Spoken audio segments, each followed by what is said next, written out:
ஓம் சாய்ராம், ஜெய் சாய்ராம். என் அன்பு குழந்தையே, உன் வாழ்க்கையில் உனக்கான பாதையை உன் கண்முன் காண்பித்து விட்டேன். உன் வாழ்க்கையில் இனிமேல் நடக்கப் போகும் மாற்றங்களும் அற்புதங்களும் அதிசயங்களும் ஏராளம். உன் மனதை அதற்கு தயாராக வைத்துக்கொள். நன்றாக உழைத்து முன்னேறு. மற்றவர்களின் கஷ்டங்களை புரிந்து கொள். வாழ்க்கையில் நிதானத்தை கடைபிடி. அது உன் வாழ்க்கைக்கான பொக்கிஷம். நீ வேறு எதையும் யோசித்து குழம்பிக் கொள்ளாதே. நான் இருக்கிறேன். நான் உன் இதயத்தில் இருந்து உனக்கான அனைத்து வினாவிற்கும் விடையளிப்பேன். இன்று அதை உணர்ந்தாய். காற்றில் ஈரத்தன்மை இருந்தால் அடிக்கின்ற காற்று நமக்கு சுகமான தென்றலாய் தெரியும். அதை போலவித்தான் உன் வாழ்க்கையில் நிம்மதி இருந்தால்தான் அதை அழகான உயிரோட்டமுள்ள வாழ்க்கைக்கு அர்த்தம். அப்படி இருக்கையில் தென்றலை நீ உணர வேண்டும். நீ அப்படி உணர்ந்தால்தான் நிம்மதி என்னும் தென்றல் உன் வாழ்க்கையில் வசந்தமான சுகத்தை கொடுக்கும். அதை உணர்வதற்கு நீ முதலில் பொறுமையும் சகிப்புத்தன்மையும், அடுத்தது நம்பிக்கையும் நேர்மையும், அடுத்தது வைராக்கியம். வைராக்கியத்தை ஏற்படுத்துவது மேலே சொன்ன 4 விஷயங்கள். அதுதான் உன் இலக்கை நோக்கி உன்னை அழைத்து செல்லும். இவைகளை நீ கடைபிடித்து நடந்தால் உன் வாழ்க்கை செம்மையாகவும் அந்த பாதையில் உனக்கான வழியாய் நான் இருப்பேன். கவலை கொள்ளாதே. எந்த ஒரு சூழ்நிலையிலும் கவலை கொள்ளாதே, பயப்படாதே. அப்படிப்பட்ட நிலையில் நீ என்னை மனதார நினைத்தால் மறுகணமே நான் உன்னுள் இருப்பேன். உனக்கு அதை தாங்கும் வலிமையையும் பிரச்சனைகளை எதிர்கொள்ளும் தைரியமும் உன்னுள் இருக்கும் நானே அளிக்கிறேன். எனது பக்தனின் வாழ்வில் நடக்கும் எந்த ஒரு செயலும் எனது அனுமதியின்றி நடக்காது. அவனது வாழ்வில் என்ன நடந்தாலும் அவனது நன்மைக்காக மட்டுமே நான் நடத்துகிறேன் என்பதை முழுமையாக நம்புவான். அவன் வாழ்வில் அனுபவிக்கும் ஒவ்வொரு சுகங்களும் எனது ஆசீர்வாதத்தால் அளிக்கப்பட்டது. தாய் எப்படி தன் குழந்தைகளுக்கு ஒவ்வொன்றையும் பார்த்து பார்த்து செய்வாளோ அதை போன்று நம்ம சாய் பக்தர்களாகிய நாம் எதற்கும் பயப்பட வேண்டாம், கவலை வேண்டாம். அவரையே முழுமையாக நம்புவோம். நடக்கப் போகும் அற்புதங்களை மகிழ்ச்சியோடு அனுபவிப்போம். நீயே அனைத்தையும் கடந்து நானே கதி என்று என்னை நம்பி என்னிடத்தில் ஒப்படைத்து என்னை விடாமல் பூஜித்து கொண்டிருக்கிறாய். உன்னை வழி நடத்தும் ஆசான் நான். உன்னை வாழ்க்கையில் அனைவரும் வியக்கும் வண்ணம் உயர்த்துவதே எனது கடமை. நான் இருக்கிறேன். நம்பிக்கை இழந்து விடாதே. அனைத்தும் என்னையே சேரும். எதுவாக இருந்தாலும் என்னிடத்தில் சொல்லிவிட்டு செயல்படு. என் பரிபூரண ஆசீர்வாதம் உனக்கு எப்போதும் உண்டு. உனது கர்ம பலன்களை விலக்கி உன்னை வாழ வைப்பது எனது பொறுப்பு. பொறுமையாக இரு. இது பாபா சொன்ன சத்திய வாக்கு. இனி எல்லாம் நல்லதாகவே நடக்கும். கவலைகளை மறந்து என் மடியில் வந்து அமர்ந்து கொள்வாய் என் குழந்தையே. மற்றவற்றை நான் பார்த்து கொள்கிறேன். என் அருகில் இரு, சும்மா இரு. மற்றவற்றை நான் கவனித்துக் கொள்கிறேன். கவலைப்படுவதால் பயனொன்றும் கிடையாது. யாருக்கு எதை நன்மை அளிக்குமோ அதற்கு ஏற்றவாறே நான் கொடுப்பேன். கொடுக்கப்பட்டது எதுவாக இருந்தாலும் அது நான் அளித்ததே என்பதை நீங்கள் அறிந்தால் என்னை அறிந்து கொண்டவரே ஆவர். இல்லாததை பற்றியோ கிடைக்காதவற்றை பற்றியோ கவலைப்படுவதால் பயனொன்றும் கிடையாது. நன்மையை செய். விரோதங்களையும் வீண் வாதங்களையும் தவிர்த்துவிட்டால் இறைவன் உன்னை காப்பாற்றுவார். தீங்குக்கு தீங்கு என்பதை தவிர தீங்குக்கு பதிலாக நன்மையை செய். பிறருடைய சொற்கள் உனக்கு தீங்கிழைக்காது. தைரியமாக இரு. உனக்காக யாரும் இல்லை என்ற நிலை வரும்போது கூட உனக்காக நான் காத்திருப்பேன் என்பதை மறந்து விடாதே. எல்லாம் நல்லதாகவே நடக்கும். உனக்கு ஒரு ஆபத்து என்றால் உன்னை காக்க நான் ஓடோடி வருவேன். வாழ்வில் லட்சியமும் அதை அடைய வேண்டும் என்ற எண்ணமும் பொறுப்பும் கண்டிப்பாக இருக்க வேண்டும். அதே சமயம் எதையும் ஏற்றுக்கொள்ளும் பக்குவமும் வேண்டும். கஷ்டம் என்பது எல்லோருக்கும் வருவது. அதன் பிடியில் இருந்து யாரும் தப்புவதில்லை. இதை நீ தெரிந்தும் உணராமல் இருக்கிறாய். மற்றவர்களுக்கு கஷ்டம் என்றால் முன்னால் ஓடி போய் ஆறுதல் சொல்வாய். இப்போது உனக்கு கஷ்டம் என்ற நிலை வந்ததும் ஆற்றாமல் ஏதோ நினைத்து கொண்டு வாழ்வில் பிடிப்பில்லாமல் இருக்கிறாய். பிறந்தது முதல் தொல்லைகளுடனும் கஷ்டங்களுடனும் வாழ்கிறேனே என மீட்க யாரும் இல்லையே என புலம்புகிறது உன் மனம். எப்போது இந்த செய்தி உன் கண்களில் பட்டதோ அப்போதே நீ விடுதலையின் படியில் காலை வைத்துவிட்டாய் என்பதை நம்பு. இதுவரை இப்படி எதுவும் உன் கண்களில் படவில்லையே, இப்போது இந்த செய்தி உன் மனதில் நிற்கிறதே.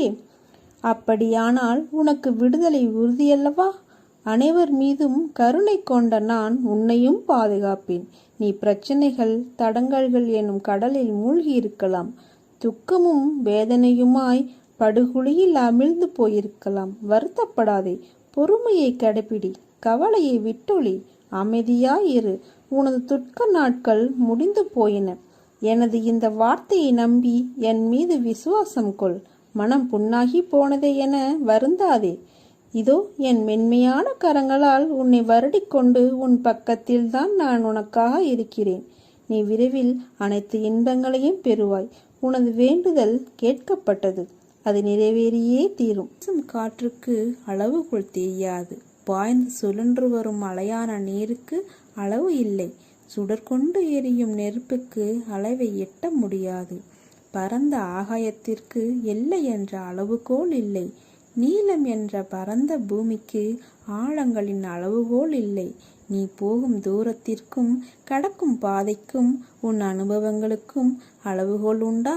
இவற்றுக்கே இல்லை என்ற போது உன் வெற்றியை மட்டும் உனக்கு அளவுகோல் வைத்தா கொடுப்பேன்? உனக்கான எல்லாம் தக்க சமயத்தில் கொடுத்து வாழ வைப்பேன். உன்னுடைய பாதைகள் தெளிவாகும் காலம் வந்துவிட்டது. பனிகள் படர்ந்து இருள் சூழ்ந்த கஷ்டங்கள் எல்லாம் விலகி போகும். உன் மனம் நொந்து போன விஷயங்கள் எல்லாம் இப்போது உன் மனம் மகிழ்ச்சி அடையும் அளவிற்கு இனிமேல் நிகழும். நிம்மதி என்ற மலர் உன்னிடத்தில் இனிமேல் தென்றலாய் வசந்தமாய் வீசப்போகிறது. நீ எதற்கும் பயப்படாதே, கலங்காதே. உன்னில் வெற்றி என்ற தீபத்தை நான் ஏற்றுவேன். அகிலத்தின் ரூபமாய் நான் இருப்பேன். உன் வாழ்வில் மலர்கள் பூக்கப் போகிறது. சோலைகளாய் மாறப்போகும் உன் மனம் இவற்றை உன்னுடன் அமர்ந்து காண நான் விரும்புகிறேன். சில பிள்ளைகளை வர வைப்பேன். சில பிள்ளைகளை பார்க்க நான் உன் சாய்தேவா வருவேன். அப்படி நான் பார்க்க வரும் என் பிள்ளை நீ என்றைக்கும் நன்றாக இருப்பாய். ஒருவன் தன் உடலில் சரிகை துணிகளை கட்டிக்கொண்டு ஆடம்பர அலங்காரத்துடன் இருக்கிறான். மற்றொருவன் கந்தை துணியை உடுத்திக் கொள்கிறான். இரண்டின் பலனும் உடலை போர்த்திக் கொள்வதே அன்றி வேறில்லை. அறுசுவை உணவோ கூழோ எதை உண்டாலும் முடிவு ஒன்றுதான், வயிறு நிறைந்து பசி தீருவதே அது. அதுபோலத்தான் சாய்பாபா நம்மளுக்கு 11 உபதேச மொழிகளை பொன்மொழிகளில் நமக்கு கூறியிருக்கிறார். அதை சற்று பார்ப்போமா? ஸ்ரீரடி தலத்தை எவன் மிதிக்கிறானோ அவனுடைய துன்பம் ஒரு முடிவை அடைந்து சௌகரியத்தை அடைகிறான். துவாரகமாயை அடைந்த மாத்திரத்தில் பெரும் துன்பத்திற்கு உள்ளவர்களும் மிகுதியான சந்தோஷத்தை அடைவார்கள். இவ்வுலகை விட்ட பிறகும் சர்வ சக்தியுடன் வேலை செய்வேன். என்னுடைய சமாதி என் பக்தர்களுக்கு அநேக ஆசீர்வாதங்களையும் புத்திமதிகளையும் கொடுக்கும். என்னுடைய பூத உடல் என் சமாதியிலிருந்தே பேசும். என்னுடைய சமாதியிலிருந்து கொண்டே நான் மிகவும் சுறுசுறுப்பாகவும் தீவிரமாகவும் இருப்பேன். என்னிடம் வருபவர்களுக்கும் என்னை தஞ்சம் அடைபவர்களுக்கும் என் உபதேசத்திற்காக என்னிடம் தீவிர நம்பிக்கை உள்ளவர்களுக்கும் நான் எப்பொழுதும் உயிருடன் இருப்பேன். நீ என்னை அடைந்தால் நான் உன்னை கடாட்சிக்கிறேன். நீ என் பேரில் உன் பளுவை சுமத்தினால் நான் நிச்சயமாக அதை தாங்குவேன். நீ என் உபதேசத்திற்காகவும் உதவிக்காகவும் என்னை அடைந்தால் அவைகளை உடனே நான் உனக்கு கொடுப்பேன். என்னுடைய பக்தர்களுடைய வீட்டில் ஒருபோதும் தேவை என்பதே இருக்காது. உனக்காக நான் வருவேன், கலங்காதே. இதுவரை கண்ணீரை மட்டும் கண்ட நீ இனி உன் வாழ்க்கையில் ஜெயிக்கப் போகிறாய். பக்தர் எங்கே சென்றாலும் எவ்விடத்தில் இருந்தாலும் சாயி அவருக்கு முன்னமையே அங்கு சென்று சற்றும் எதிர்பாராத வகையில் தரிசனம் அளிக்கிறார். எல்லாம் சரியாகிவிடும், எதற்கும் அஞ்சாதே. உன்னோடும் உன் குடும்பத்தோடும் நான் என்ற உன் சாய்தேவா இருக்கிறேன். நிச்சயமாக நல்ல ஆரோக்கியத்துடனும் எல்லா செல்வ வளங்களையும் பெற்று நல்ல பெயருடன் மகிழ்ச்சியான வாழ்க்கையை பெறுவாய். உனக்கு ஜெயம் தரும் சாயப்பா சொல்கிறேன். என்னிடத்தில் எப்போதும் நம்பிக்கையும் பொறுமையும் கொண்டிருங்கள். குருவான நான் உங்களிடமிருந்து வேறு எதையும் ஒருபோதும் எதிர்பார்க்கவில்லை. நான் உங்களை ஒருபோதும் புறக்கணிக்கவும் இல்லை. எப்போதும் உங்களை பாதுகாப்பேன். நான் உங்களுடனே தங்கி வாழ்கிறேன். ஒரு சில சமயம் உங்களை பிரிந்து இருப்பேன். எனினும் என்னுடைய அன்புடைமைக்கு தேவையோ அன்பின்மையையோ நான் காட்டுவதில்லை. தாய் ஆமையானது தனது இளங்குட்டிகள் தன் அருகில் இருப்பினும், தன்னை விட்டு நீங்கி ஆற்றின் அக்கறையில் இருப்பினும் தனது அன்பு பார்வையில் பேணி வளர்ப்பதைப் போன்றே அதே விதமாக நானும் உங்களை என் கண்ணோட்டத்திலே எப்போதும் பேணி பாதுகாப்பேன்.